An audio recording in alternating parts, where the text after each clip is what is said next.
જય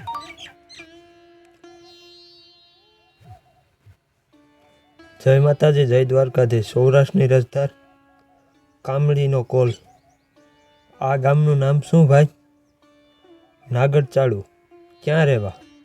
રહેવું તો મારવાડમાં। હિંગળાજની જાત્રાએ નીકળેલો છું। બાપા ચારણ છો? હા, અહીં રાતવાસો રહેવું છે। કોઈ રજપૂતનું ખોરડું છે અહીં? હા હા, દરબાર સાંગાજી ગોડની ધીંગી ડેલી છે ને ગઢવા? પધારા, હાંકી જાઓ। કવિઓને સરભરા કરવામાં આવનારા સાંગાજી ઠાકોરનો કચ્છમાં જોટો નથી? ગઢવા હાંકો, પધારો। એટલું કહીને રાતના અંધારામાં એ ગામનો આદમી સરી ગયો। ખૂણે ઊભા રહીને તાલ જોવા લાગ્યો। આજ બેટાને બરાબર ભેખડાવીને મારું બેટા સાગડો ગામ આખાના વાછડા ચારે ને હું કોઈ કોટવાળ તો એ મારા 3 વાછડાની ચારાઈની કોરી માગી હતી। દીકરે આજ આ ગઢવો જો એની ભેટી જાય તો એની ખરેખર ફજેતી થવાની। ગઢવી મારવાડનો છે એટલે મોઢું પણ જબર ફાડશે ને સાંગાજી દરબાર શું ચૂલા માયલી સપટી ધૂળ આપશે? ગઢવો નખદ પાણીયાનો લાગે છે એટલે સાંગડાની ફજેતી આખા કંચમાં ફેલાવશે। આજ મારું વેર વળશે। હું નાગરચાળાનો કોટવાળ એમ બળબડતો મૂછો અમરતો એ આદમી અંધારેથી નજર કરતો ઊભો રહ્યો। અંધારામાં ગાડું ઊભું રાખીને બારોટજી બૂમો પાડવા લાગ્યા, અરે ભાઈ, અહીં દરબાર સાંગાજીની ડેલીએ ક્યાં છે? કોઈ દરબાર સાંગાજીનું ખોરડું દેખાડશો। અમે પરદેશી છીએ। એક નાનકડા ઝૂંપડાનું બારણું ઉઘડ્યું। અંદરથી ભરવાડ જેવો મેલા ઘેલો ગંધાતો જુવાન બહાર આવ્યો। હાથના ધીંગા કાંડામાં ફક્ત રૂપાના 2 કડલા પહેરેલા। ગજગજ પહોળી છાતી હતી। મૂછો હજી ફૂટતી આવતી હતી। કોનું ઘર પૂછો છો બાપ? દરબાર સાંગાજીની ગોડની ડેલી ક્યાં આવી? અહીં કોઈ સાંગાજી દરબારની ડેલી તો નથી, પણ હું સાંગડા ગોડ નામનો રાજપૂત છું। આ મારો કૂબો છે, મારી બુઢી માં છે। તમારે શું કામ છે? ભાઈ, મારે દરબાર હોય તો અહીંયા શું ને તું કૂબાવાળો રજપૂત હોય તોય શું? મારે તો રજપૂતને ખોરડે એક રાતનો ઉતારો કરવો છે। હું ચારણ છું, હિંગળાજ જવા છું। આવો ત્યારે કહીને સાંગડે ગઢવીને ઝૂંપડામાં લીધો। એની બુઢી માં પડોશીઓને ઘેર દોડી ગઈ। તેલ, ઘી, લોટ, ચોખા ઉસીને આણીને વાળું રાંધવા માંડી। દરમિયાન સાંગાને ઓળખાણ પડી કે એ તો ભાદરેશ ગામના કવિ ઈશરદાસજીની પોતે જ છે।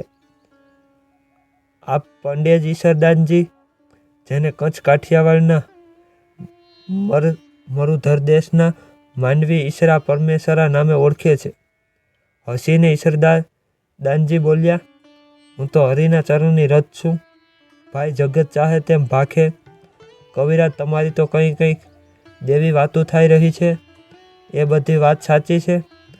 કંઈ વાતું પણ બાપ લોકો ભાખે છે કે તમે તો જુવાનીમાં જોગમાયા જેવા કવિ પત્નીને ઠાકરીઓ વીછી કરવડાવ્યો અને મોત કરાવ્યું। જુવાનીના તો તોર હતા બાપ। સાંગા હસવામાંથી હણ્યું થઈ ગઈ। ચારણિયાને મને વીછી કરડાઈને બળતરા થતી દેખી મેણું દીધું મેં એને। પારકાની વેદનાનો આત્મ અનુભવ કરાવવા સારું વનનો વીછી લાવી કરડાવ્યો। ચારણીનો જીવ નીકળી ગયો। હે દેવ, આય પાછા નગરમાં ઉતરીને આપને મળી ગયા એ વાત સાચી? ભાઈ, ઈશ્વર જાણે ચારણી એની એ જ હશે કે નહીં, મને તો એ જ મોઢું દેખાણું। મને સોણલે આવતી હતી। ચારણી દેવ પીતાંબર ગુરુની તમે ખડક લઈને હત્યા કરવા દોડેલા ને પછી પગમાં પડી ગયા, એ શી વાત હતી? બાપ, હું પ્રથમ પહેલો નગરમાં રાવળ જામની કચેરીમાં આવ્યો। રાજ સ્તુતિ કરતા છંદ ગાવા લાગ્યા। રાજભક્તિના એ કાવ્યમાં મારી બધી વિઢિયા ઠલવી દીધી હતી। કચેરીમાં રાવળ જામની છાતી ફાટતી હતી, પણ હર વખત દરબાર પોતાના કાવ્ય ગુણી પીતાંબર ગુરુની સામે જુએ અને ગુરુજી દરેક વખતે મારા કાવ્યને અવગણતા માથું હલાવે એ દેખી દરબારની મોજ પાછી વળી જાય. મારા લાખોના દાનમાં કોટ ભાંગી પડે મને કાળ ચડ્યો. હું એક દી રાતે મારા આ વેરીને ઠાર કરવા તલવાર લઈને એને ઘરે પહોંચ ગયો. આંગણામાં તુલસીનું વન, મંજીરાઓ મહેક મહેક થાય, લીલાછમ શીતળ ફળિયું ચંદ્રના તેજમાં આપ કપાળા ગુરુ ઉઘાડે અંગે જનોઈથી શોભતા, ચોટોલો છોડીને બેઠેલા ખંભા ઉપર લટો લડી રહી છે. ગોરાણી પડખે બેઠા છે. ગુરુના ઉઘાડા અંગ ઉપર શમશેર ઝીકવા મારો હાથ તલપી રહેલ, પણ આ બેલડીને દેખીને મારું અડધું હૈયું ભાંગી ગયું. પછી ગુરુએ ગોરાણીને વાત કહ્યું કે ગોરાણી, દરબારમાં એક મરધરનો ચારણ આવેલ છે. શું એની વિધાના વખાણ કરું? એના કવિત છંદો સાંભળી મારા ઉરના કપાટ તૂટી પડે છે. પણ હાય રે હાય ગોરાણી, એવો રિદ્ધિવંત જુવાન કવિતાને મૃત્યુ લોકના માનવી ઉપર ઢોળે છે. લક્ષ્મીની લાલચે રાજાના ગુણગાનમાં વાપરે છે એ દેખીને મારો આત્મા ઘવાય છે. ઓહો, એ વાણી જે જગતપતિના ગુણગાનમાં વળે તો તે એ કવિતાઓથી 84ના ફેરા તો પતી જાય ને જગતમાંય પ્રભુ ભક્તિની પરમ કવિતા રચાઈ જાય. ગોરાણી એના હરેક કાવ્યથી સંભા થંભે છે. રાજ રાવળ જામની છાતી ફાટે છે. રાજ મારી સામે જોવે છે. હું અસંતોષીથી ડોકું ધૂણાવું છું. મારા મોડા મતને લીધે રાજાની મોજ મારી જાય છે ને જુવાન ચારણ મારા ઉપર બળી જડી જાય છે. હું એને દુશ્મન દેખાતો હોઈશ, પણ ગોરાણી મારા મનની કોણ જાણે. હું તો આવી રચનાને અધમ રાજસ્તુતિમાં કાઢીને ઈશ્વર ભક્તિમાં વળવા મથું છું. બાપા સાંગા પીતાંબર ગુરુની આવું કથન સાંભળતા જ મારા ગાત્રો ગળી ગયા. હું ન રહી શક્યો. તુલસીની મંજરિયાળી ઘટામાંથી બહાર નીકળીને મેં દોડ દઈ તલવાર પીતાંબર ગુરુને ચરણે ધરી એમના ખોળામાં માથું ઢાળ્યું અને તે દિવસથી રાજસ્તુતિ મેલીને હરિભક્તિ આદરી. મારા હરિરસ ગ્રંથના પ્રથમ દોહામાં મેં ગાયું કે લાગા હું પહેલો પડે લડે પીતાંબર ગુરુ પાય, ભેદ મહારસ ભાગવત પાયો જેણ પસાય. સાંગો ગોડ આ બધી બીના સ્તંભ બનીને સાંભળી રહ્યો. ત્યાં તો માએ વાળું પીરસ્યું. સાંગાએ પોતાને ખંભે નાખવાની એક મેલી ઊનની કામડી પાથરીને ઈશ્વરદાસજીને તેની ઉપર બેસાડ્યા. કવિએ એ ગરીબની આછી પાતળી રાબસાસ કોઈ રાતથાળ કરતાંય વધુ મીઠાશ આરોગી. જમીને ઈશ્વરદાસજીએ કહ્યું, ભાઈ, મારે એક નિયમ છે કે એક વર્ષમાં એક જ વાર દાન લેવું. આજ તારી પાસે હાથ લાંબો કરું છું. માંગો દેવ, તમારી પાસે હશે તે, મારી પાસે હશે તે બધું આપીશ. ફક્ત આ તારી ઊનની કામળી દે. એ પવિત્ર કામળી ઉપર બેસીને હું ઈશ્વરની પૂજા કરીશ. ભલે બાપુ, પણ મને એક વચન આપો. વચન છે, હું વિનવું છું કે હિંગળાજથી પાછા વળો ત્યારે અહીં થઈને પધારો. હું આપને માટે એક કામળી કરી રાખીશ. આ તો જૂની થઈ ગઈ છે. ઈશ્વર બારોટ વચન આપીને હિંગળાજ ચાલી નીકળ્યા. અહીં સાંગાએ કામળીને ઊન કાંતવા માંડી. વગડામાં કોઈ નદીને કાંઠે વાછડા ચરતા ફરે. વાછડાને ગળે બાંધેલી ટકોરી રણકારા કરે અને હરિના ભજન ગાતા ગાતા સાંગો એની તકલી ફેરવીને ઊનનો ઝીણો તાંતણો કાત્યા કરે છે. આઠે પોર એના ઘટમાં એક જ રટણ છે કે મારી આ કામળી ઉપર બેસીને બારોટજી પ્રભુની પૂજા કરશે. ભેળો હુંય તરી જઈશ. 4 મહિને કામળી તૈયાર કરીને સાંગો બારોટજીને વાટ જોવા લાગ્યો અને વાછડા ચોમાસાની વાટ જોવા લાગ્યા. વાછડાને ચોમાસું તો આવી મળ્યું, પણ સાંગાને હજુ બારોટજી ન મળ્યા. એક દિવસ આકાશમાંથી મેઘડંબર મંડાયો. વાવાઝોડું મચ્યું. મુછળધાર મેં વરસવા લાગ્યો અને ગામની નદી બેય કાંઠે પ્રલયકારી પાણીના કોગળા કાઢવા લાગી. સાંગો વાછડા લઈને સાંજ સુધી સામે કાંઠે થંભી રહ્યો.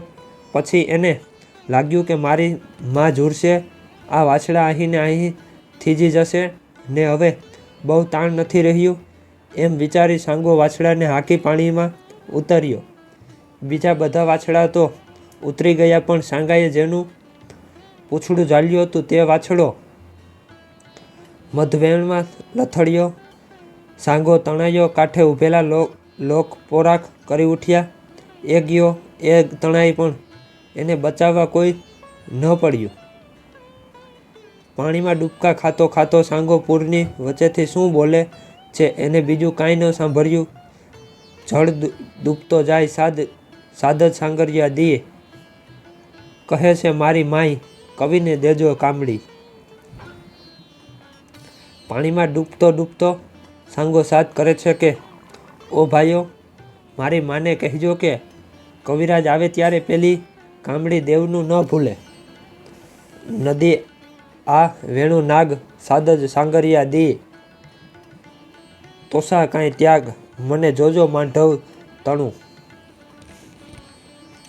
નદીમાં કારમી વેળ આવી છે. ચારે તરફ સર્પફેણ માંડી રહ્યા છે, છતાં તેમની વચ્ચેથી સાંગો સાદ કરે છે કે કવિની કામળી દેવાનું ન ભૂલજો. એને બીજું કાંઈ નથી સાંભળતું. હે સાંગા, કેવા તારો ત્યાગ. માંઢવ રાજા રોજ ચારણને લખપસાવ દેતા, છતાં તારા દાનની તોલે એ ન આવે. સાંગરીએ દીધા શબ્દ, વહેતે નદ પાણી દેજો ઈશ્વર દાસને કામળી સહેલાણી. વહેતા પૂરમાં તણાતા તણાતા સાંગે શબ્દ કહ્યા કે કવિ ઈશ્વરદાસજીને મારી યાદરૂપે કામળી દેજો. માને એટલો સંદેશો મોકલાવીને સાંગો આલોપ થઈ ગયો. નદીના મોજા અને દરિયામાં ઉપાડી ગયા. થોડે દિવસે ઈશ્વરદાસજી આવી પહોંચ્યા. દીકરા વિના ઝરતે ડોશીએ પોતાની પાપડનું પાણી લૂછીને કવિને રોટલો જમાડવાની તૈયારી કરી. જમવા બોલાવ્યા.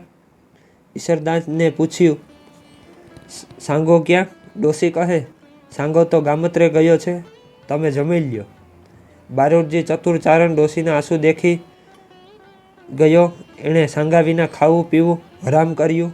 ડોશીએ છેવટે કહ્યું, સાંગાને તો નદી માતા તાણી ગઈ. ચારણ કહે, એમ બને જ નહીં. રાજપૂતનો દીકરો દીધે વચને જાય કે અરે દેવ, સાંગો તો ગયો, આખું ગામ સાક્ષી છે, પણ જાતા જાતા તમને કામળી દેવાનું સંભાળતો ગયો છે. હો, પાણીમાં ગળકા ખાતા ખાતા પણ એને તો તમને કામળી દેવાનું જ ચખના કરતી હતી. સાંગાના હાથથી જ કામળી ન લઉં તો હું ચારણ નહીં.